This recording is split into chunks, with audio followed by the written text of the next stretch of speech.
guys, it's Coach Ro, and today we're going to talk about the science of hot Cheetos. So, hot Cheetos are, at the last time I looked up, the number 2 most popular snack in the country, right after Doritos, or the most popular chip, I don't know. But I have my own little theory as to why they are so incredibly popular, and I want to share that with you. I want to share some of the things that I believe contribute to that. I do want to make sure that I state that this isn't like 100% factual in the sense that like nobody said that this is what they do or that this is how they're done or anything. So some of the things that I've looked up and that I've gotten as an idea or that I've looked up that other people think is what contributes to it. So don't take it like a 100% fact. It's more of an opinion post, and it's more like a fun post to do. So before I get started though, I want to make sure that I ask you guys to subscribe to my monthly newsletter. I share it once a month, and I just share the posts that I've done throughout the month. I talk a little bit about what's going on with my life and what I've gone through during that month, and then what I've learned. I try to turn it around and to a lesson that can help you with your own personal journey. So make sure that you get subscribed on there. I will put the link in the description below. So let's get started. Number 1, they are the number 2 chip, and there's many reasons for that, right? So first and foremost, they're very readily available. They're, I think when I was a kid, I remember seeing like Doritos and Lay's everywhere. Well, hot Cheetos are everywhere now. They're even at the movie theater, which I've been saying forever that they should have them at the movie theater because they're really hard to sneak in. But now they're charging a ton, but they're kind of more worth it than nachos. But anyways, they're readily available. Their cost is pretty low, and they're marketed very well to our culture, to our subcultures and our age groups, right? So this is a teenage food. Who do you see eating this? High schoolers. I'm sorry, but a lot of it also Hispanics because it's spicy. So it's like a joke for like Mexicans to talk about hot Cheetos. I get tagged on so many memes about hot Cheetos because I'm known as the hot Cheeto girl. So a lot of it has to do with its popularity. The marketing plays into that by like, they put it at schools, they put it at places where teenagers hang out. It's a cool thing to eat hot Cheetos. It's like something that seems very innocent. It's like eating cotton candy at the fair. It's part of the culture, it's part of the moment, and they're so available, and they're not that expensive that they're easy to get. So if it's something that you see all the time, that your friends eat, that you like, that tastes good, that is everywhere, you're gonna eat them. And that's that's how McDonald's gets away with it, right? So it's part of the culture, it's every corner, it's cheap, it's available. Obviously, like, there's healthy versions of chips that are not going to be at 7-Eleven. You have to go to Sprouts. Teenagers ain't going to Sprouts. They're not going to sell the same way. So part of the science is the marketing, and then some of the more sinister ideas about the marketing has to do with the creation of them. I have a really good book, and I will post the link in the description below, that talks about these 3 ingredients, and it talks about basically how the food industry uses these ingredients in order to make food so hyper palatable, to make you want them and be addicted to them, and we can be so stuck on eating them, right? That's fat, salt, and sugar, and that's what this is. So if you're like, where's the sugar? It's sweet. Carbohydrates turn into sugar, and it's simple carbohydrates. They're deep fried, they have a ton of salt, and they're delicious because these are all 3 flavors that our bodies are created to enjoy and that we want more of, because they help us. In the past, it made our food worthy, it made us want to eat, it made us want to be able to get those calories. The high calorie foods were the foods that kept us alive. Well, these days, when these are available all the time, obviously using that isn't as good for you, because you're going to be eating these foods that will trick your body into absorbing as many calories as you can, and you want more and more and more. And so your body loves them. My body loves them. So that's part of what makes them so incredible. The next part would be their special spice blend. And this is something that I actually read a while back, a long time ago, with somebody else's theory. So if you know who they was, just comment them below. But I thought I was like, this is so brilliant. But so if you're eating something that has like the same flavor, let's say you're just eating straight up cheese, right? Eventually you're gonna get sick of it. Like, you're gonna eat 10 pieces and you're like, I'm done. So this is because your body, your body's built with really awesome mechanisms that tell you how to just how to live, right?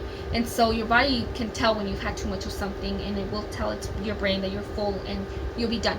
You'll be like, I've had enough, I don't need more.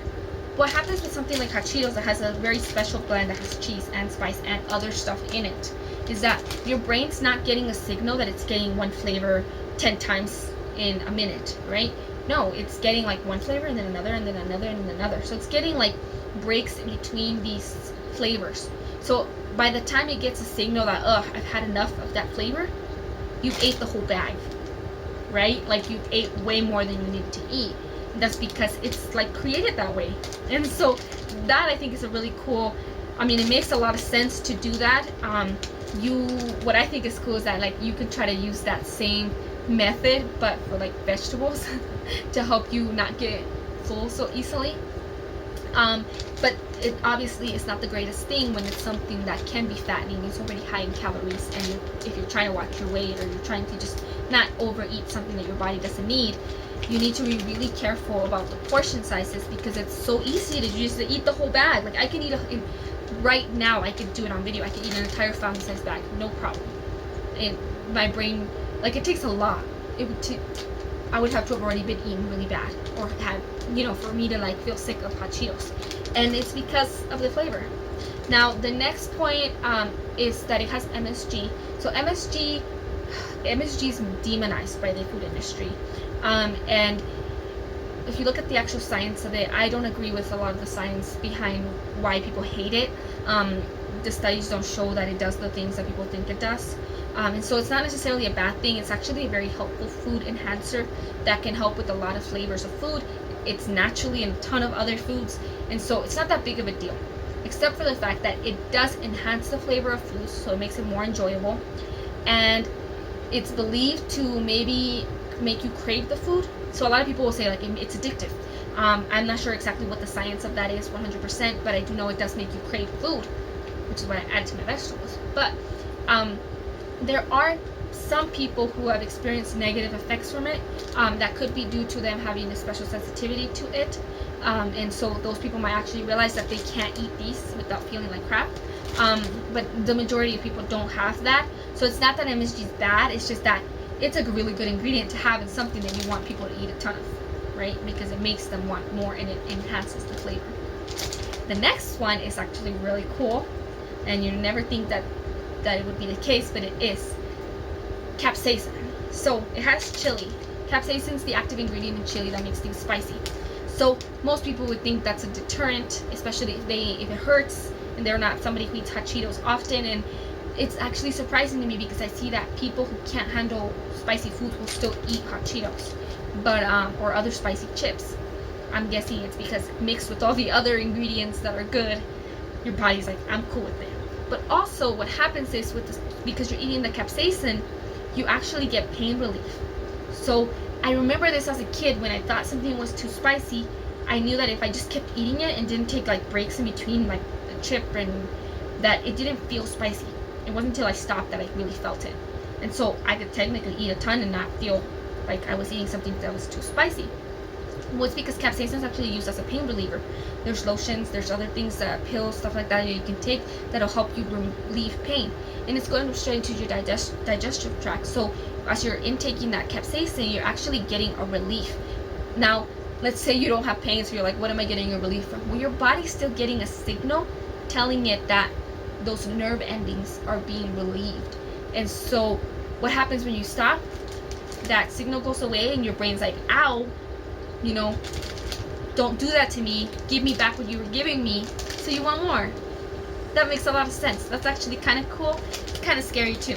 So it's just like a big, giant, just a big, giant, combination of all these amazing things and properties that happen to make a really hyper palatable, very delicious, very addictive snack. Now, in and of itself, hot Cheetos don't have to be a bad thing. I know for some people it's more of a struggle than others. So some people, you may not even like them. But chips in general, for example, Doritos or other ones that are like that have a really big popularity, all tend to fall into those same kinds of effects, where they make you want more. There's a reason Lay's says that you can't have just one. I can't, which is why I have to be really careful. So I hope that understanding the science could just, one, you're not crazy. Like, there's a reason that you're craving this so often and you want more and more and more.